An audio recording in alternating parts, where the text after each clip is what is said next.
So the reality of the situation is that was an atrocious game. That was an atrocious series. This is an indictment on, what the Yankees have been all year. The highest of highs, 13-game winning streaks. 35-11 stretches. Season turned around and then falling down. Coming off a big series and then falling down. Here's the thing. This is just not a very good baseball team. I'm not saying this is not a playoff team, that this team cannot make the playoffs. I think that's ludicrous to say they can't do it. But this team is not doing itself any favors, and this team is definitely plummeting in its playoff projections. This isn't a sponsor, but this is just a phenomenal fruit punch. I mean, this is phenomenal.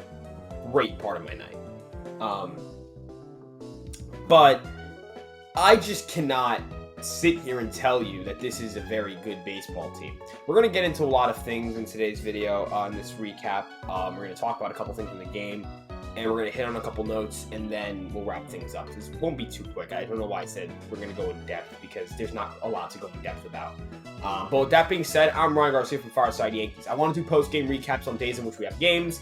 Then on days in which we do not have games, I'll do some stats talk. That's when we'll have those kind of videos. So with that being said, I'm Ryan Garcia from Fireside Yankees, and let's get into today's video talking about this atrocious affair.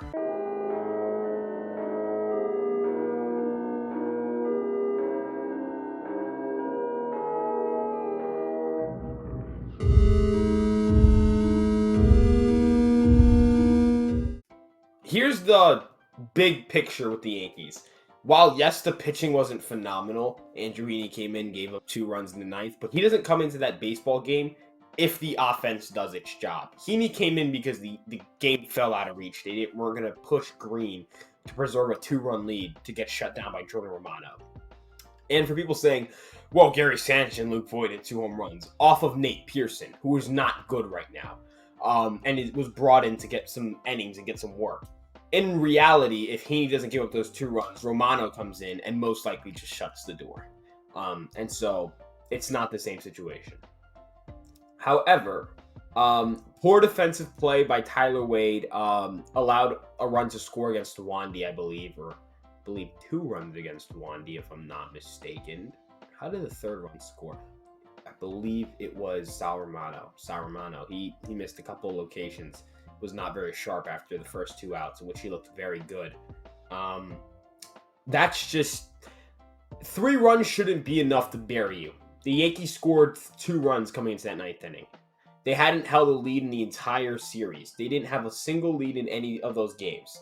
It's the offense that does you in. If you cannot score, you're not going to be putting your best foot forward in the bullpen. You're not going to be able to push your guys because you're not going to take that chance. The offense hasn't shown any signs of breaking out, except for a couple of occasional clutch home runs that make you think the Yankees are going to turn things around when they don't. And the starting pitching was fine in this series. It was not a problem. Now, obviously, the Garrett Cole game was not great pitching-wise, but that's because Garrett Cole got hurt in the game. That makes sense. Tyone pitched a fine game. He pitched pretty well against the Blue Jays. Nestor threw pretty well against the Blue Jays. No complaints there. Luis Hill did not have his greatest outing, and so I guess that wasn't a very well-pitched game. But for the most part, the bullpen did its job. It wasn't perfect, but damn, I mean, there's not much you can do. There's really not much you can do. Velasquez made a pretty bad play that allowed a run to come in that game. It was just sloppy defense, sloppy offense. This is position players in general were just very sloppy. Not a lot of consistent offense, not a lot of consistent defense, just a ton of miscues. And a lot of that is because the Yankees just don't do a lot of things well offensively. While they walk a lot, and that's important, they don't run the bases well. Their BSR is bottom 5, and they don't grade well in isolated power, which they're around, 20th, which is bottom 10 in the league, which is not good. Um, and that's just kind of the sad state of affairs with the Yankees. They're a poor power hitting team with poor base running. It's a combination that's just going to lead to a lot of double plays, a lot of terrible offense, a lot of inconsistent offense, because it's just not a sustainable way to hit if you're not hitting for power and you're not running the bases well.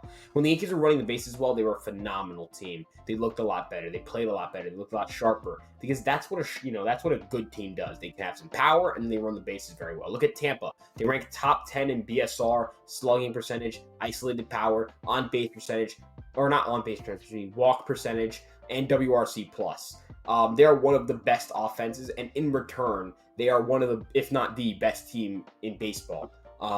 That's just how good they've been, and that's because they do so many things very well offensively. While the Yankees don't do all of those important things well offensively, and we saw that in this series. We've seen that in the last 12 or so games, and it's a matter of time before the Yankees break out of it. I think they're going to look better than how bad they've looked right now, but boy, I don't think this team is going to do much in the playoffs. I really don't see them winning more than the wild card game. I really think the ALDS is going to be a roadblock for them. I hope they prove me wrong. But, we'll talk about it more on an off day where I can really go in depth with the team's offensive struggles. But for now, the reality of it is they don't hit for power, they don't run the bases well, and they don't play good defense. That's it. And that's your 2021 New York Yankees. I'm Ryan Garcia from Fireside Yankees. If you guys like what I do, please like, comment, and subscribe. I'll see you guys in the next video. Ryan, out.